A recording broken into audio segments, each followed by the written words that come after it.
Hello and welcome दोस्तों। स्वागत है आपका हमारे YouTube channel unique GK tricks 2.0 में। दोस्तों हम जो मेडिवल हिस्ट्री पढ़ रहे हैं उसमें सल्तनत काल हमारा चल रहा है। तो उस पर हमारा ये जिसमें कि गुलाम वंश चल रहा है दोस्तों। पहले सबसे पहले हमने बनाया था दोस्तों, पहले वंशों का जो सॉल्ट ट्रिक है उसका वीडियो बनाया था। वो बहुत सारे लोगों को आपको पसंद आया, उसके लिए थैंक्स।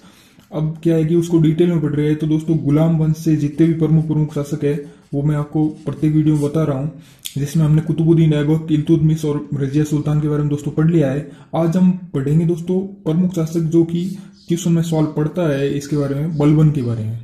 तो दोस्तों ये बलबन था कौन? पहली बात तो ये बलबन था ना, जो गुलाम वंश का जो उत्तराधिकारी चल रहे थे उसमें एक शासक आता है दोस्तों नासिरुद्दीन महमूद, जिसका शासनकाल तो दोस्तों 1246 से 65 तक।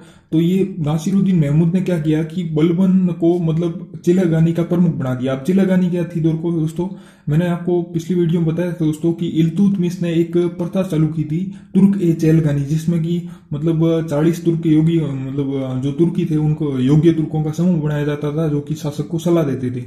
तो ये उसको प्रमुख बना दिया किसने? नासिरुद्दीन महमूद ने बलबन को उसका प्रमुख बनाया था। तो प्रमुख बनाया तो इसने क्या किया, थोड़े दिन बाद में जो नासिरुद्दीन महमूद था उसको जहर देकर उसकी हत्या करके खुद शासक बन गया। ये हत्या करके खुद शासक बन गया दोस्तों बलबन 1265 में। तो इसका शासनकाल अब हमें याद हो गया दोस्तों 1265 से 1287 तक हुआ है। ठीक है।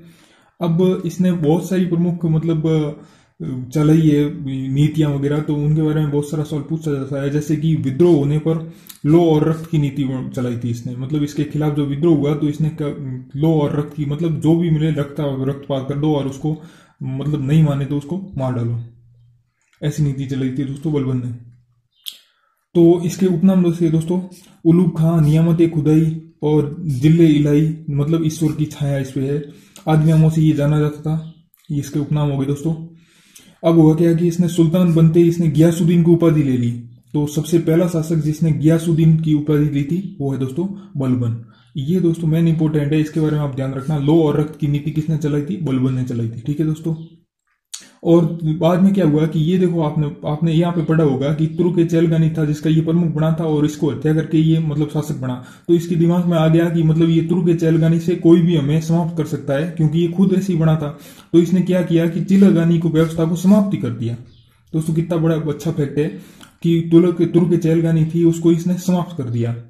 और इसने क्या किया, वित्त विभाग दीवान विजाज उस टाइम कहा जाता था, और सैन्य विभाग जिसको दीवान अर्ज कहा जाता था उसको अलग अलग कर दिया।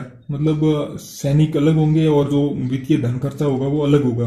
ये साथ में होने से वहां पे घोटाला ज्यादा होने लगा दोस्तों, की जैसे कि हमारी सरकार करती है उसी तरह से होने लगा। तो इन्होंने अलग कर दिया था बलबन ने। ठीक है। तो इसके बारे में और बढ़ गए दोस्तों फैक्ट के बारे में, जैसे कि इसने बहुत सारी परंपराएं शुरू की है, जिसमें फारसी परंपरा इसने शुरू की है थोड़ी बहुत। जैसे कि नौरोज क्या होता है दोस्तों? फारसी नववर्ष होता है, नववर्ष को मनाने की परंपरा होती है नौरोज। और बाद में पाबोस जो ये होता था, बलबन ये कहता था कि मेरे को घुटनों के बल बैठकर अपनी सलामी दो, तो घुटनों के बल बैठना पाबोस कहलाता था। और सिजदा लेट कर प्रणाम करना सिजदा होता था। ठीक है दोस्तों। आगे देखते हैं इसके आक्रमण, इसके विद्रोह आक्रमण बारे में जानते हैं दोस्तों। तो सबसे पहली बात, मंगोल आक्रमण 1285 में हुआ था। शहजादा महमूद और मंगोल शासक के बीच में, इसका बड़ा बेटा था ये शहजादा महमूद, इसकी मृत्यु हो गई थी। ठीक है दोस्तों। जो कि इसी के शासनकाल में हुआ था। जो मंगोल शासक था उसके और इसके बेटे शहजादे महमूद के बीच में हुआ था। इसका बड़ा बेटा था जिसकी मृत्यु हो गई इस युद्ध में। और जो बंगाल विद्रोह है उसमें भी इसके खिलाफ जो भी विद्रोह होते थे दबाने के लिए इसके बेटों को भेजा तो उनकी मृत्यु हो गई। ये था बुगरा खां कौन था? इसका छोटा बेटा था। बड़े बेटे शहजादे महमूद की मृत्यु होगी मंगोल आक्रमण के टाइम 1285 में, और यहाँ पे बंगाल विद्रोह के टाइम इसका बुगरा खां मारा गया, इसका छोटा बेटा।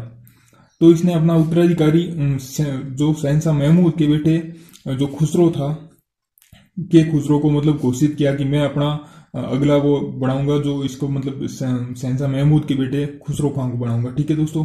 लेकिन तुर्क सरदारों ने क्या किया कि इसके छोटे बेटे बुगर खां के बेटे कैकुबाद को शासक बना दिया। अब जो यहाँ पे मारा गया था ना बुगरा खां, उसका भी एक बेटा था, उसको तुर्क सरदारों ने कहा कि यार हमें तो यही चाहिए, तो बुगरा खां के छोटे बेटे कैकुबाद को शासक बना दिया। तो नेक्स्ट शासक आएगा दोस्तों कैकुबाद के बारे में कुछ खास नहीं मिलता है दोस्तों। कैकुबाद इसके बाद में सुल्तान बनता है, इतना यहाँ पे याद रखना। बाद में हुआ क्या कि इसके बाद में जो कैकुबाद शासक बना था, सुल्तान बना था, जिसकी पैरालाइज होने से मृत्यु हो गई दोस्तों। पैरालाइज होने से ये तो मर गया कैकुबाद। और बाद में आया क्यूमर्स। क्यूमर्स 1290 में शासक बना, ठीक है। क्यूमर्स एक छोटा शासन, मतलब एज में बहुत कम था, तो उसका जो शासन भार था वो छोटा होने के कारण जलालुद्दीन खिलजी इसका संरक्षक बन गया।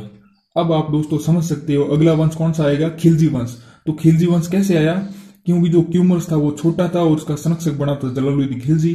तो इसने क्या किया कि इस क्यूमर्स को निपटा दिया और खुद आ गया, शासक बन गया। तो यहाँ पे दोस्तों देख सकते हैं क्यूमर्स की 1290 में जलालुद्दीन द्वारा हत्या कर दी गई और गुलाम वंश का अंत हो गया। और अगला दोस्तों वंश आ गया खिलजी वंश। खिलजी वंश आपको पढ़ते हैं 1290 से 1320 तक। तो ये दोस्तों पढ़ाने का जो तरीका है वो माइंड मैप है, प्रत्येक वीडियो में बनाता हूँ। और ये जो नोट्स है आप हो सके तो आप ऐसे कैसे नोट्स बनाना दोस्तों, आपके लिए फायदेमंद रहेगा। तो उसके पहली बार आए तो दोस्तों सब्सक्राइब कर दो और दोस्तों के साथ शेयर करना, ठीक है। मिलते हैं अगली वीडियो में, तब तक के लिए बाय, जय हिंद, टेक केयर।